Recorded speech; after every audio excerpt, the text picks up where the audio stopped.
Geopolitics में ये कहा जाए कि सारे देश परेशान हैं। जो लड़ाई में है, जो लड़ाई लड़ रहा है या जो इसकी तैयारी कर रहा है, पर क्यों? ट्रंप की गुंडागर्दी। मैं ये नहीं कहूंगा कि अमेरिका जैसे देश की गुंडागर्दी, ये केवल और केवल ट्रंप की गुंडागर्दी के कारण। जिस तरीके से वेनेजुएला के चुने हुए लोकतांत्रिक तरीके से निकोलस मादुरो को और उनके वाइफ को ले जाकर गिरफ्तार किया गया है, ये अपने आप में ये बहुत ही संगीन मामला है। आप ये कतई नहीं समझ सकते कि कैसे एक लोकतांत्रिक देश के राष्ट्रपति को महज 3 घंटे के अंदर उन्हें उठा लिया जाता है उनके देश से, और जो देश चाहता है वो अपने यहां उसके कोर्ट में लेकर जाता है, वाइफ को भी। अब इसके पीछे के कारण पे अगर नजर डालें तो ये तथ्य दिए जाते हैं जनरल ट्रंप के द्वारा, हिटलर ट्रंप के द्वारा, कि जो मदुरो साहब थे राष्ट्रपति ऑनरेबल, उन्होंने नशा का व्यापार, ड्रग्स का व्यापार, हिंसा का व्यापार फैला रखा था अमेरिका में। और सच्चाई क्या है?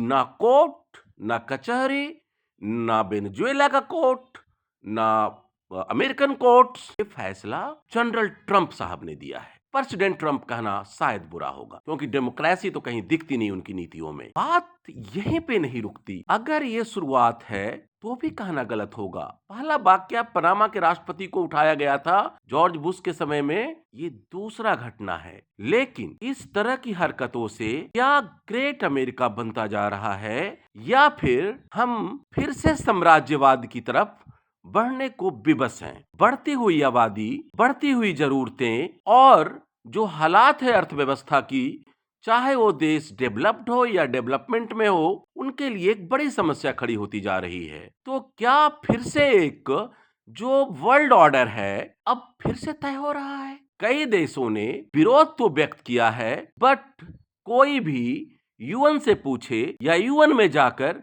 ये कहने को तैयार नहीं है कि हम कोई एक्शन पे बात करेंगे। क्या भारत जैसे शरीक देशों ने भी अपनी तरफ से बात रखी है कि हम नजर बनाए हुए हैं? क्या नजर बनाए हुए हैं जी? आप पे टैरिफ बढ़ाता जा रहा है। ये ट्रंप है और डीप स्टेट, 3 तरह के लोग काम कर रहे हैं जियोपॉलिटिक्स में। जो गवर्नमेंट है, डीप स्टेट है और आर्मी है। अगर तय इसी तरीके से होता रहा, इसी तरीके से डिसीजंस होते रहे, और जो एक बीच का रास्ता है, जो यूएन सबके लिए काम करने के लिए बना है, लेकिन व्यवस्था इतना ज्यादा है उनकी कि वो कुछ बोलने से पहले कतराते हैं। चलिए हम आगे बढ़ते हैं थोड़ा सा। किसने क्या कहा?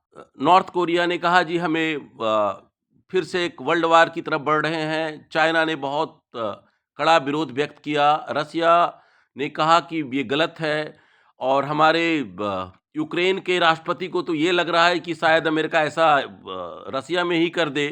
उन्हें तो एक अलग तरह की एक इमेजिनेशन दिख रही है। नाटो कहाँ है? बुद्धिजीवियों से मैं पूछना चाहता हूं, क्या इस तरह की हरकतों को सही ठहराकर ग्रेट अमेरिका बनाकर क्या आप अकेले रहना चाहते हैं इस दुनिया में? अगर आबादी को आप खुश नहीं कर सकते, आबादी की जरूरतों को पूरा नहीं कर सकते, तो क्या इस तरह की चीजों को अंजाम देकर आप अपने आप को बनाए रखना चाहते हैं? अभी ग्रीनलैंड की तरफ भी आप बढ़ेंगे, अभी कोलंबिया की तरफ भी बढ़ेंगे। कई तो कैरेबियन देश भी परेशान है आपसे कि क्रिश्चियनों पे प्रॉब्लम हो रही है, इसलिए आप वहां पे अपना जो आर्मी की एक्टिविटीज है वो भी जारी रख रहे हैं। तो आपके हिटलर शाही पे ट्रंप साहब कुछ देश जो हैं, पाकिस्तान सरीखे देश जो है, वो आपकी चमचागिरी तो करेगा, क्योंकि काम ही यही होता है, पहले भी होता रहा है। आज शांत रहने वाला सऊदी अरेबिया भी यमन में जाकर अपनी आर्मी के झंडे गाड़ रहा है। यानी अरेबिया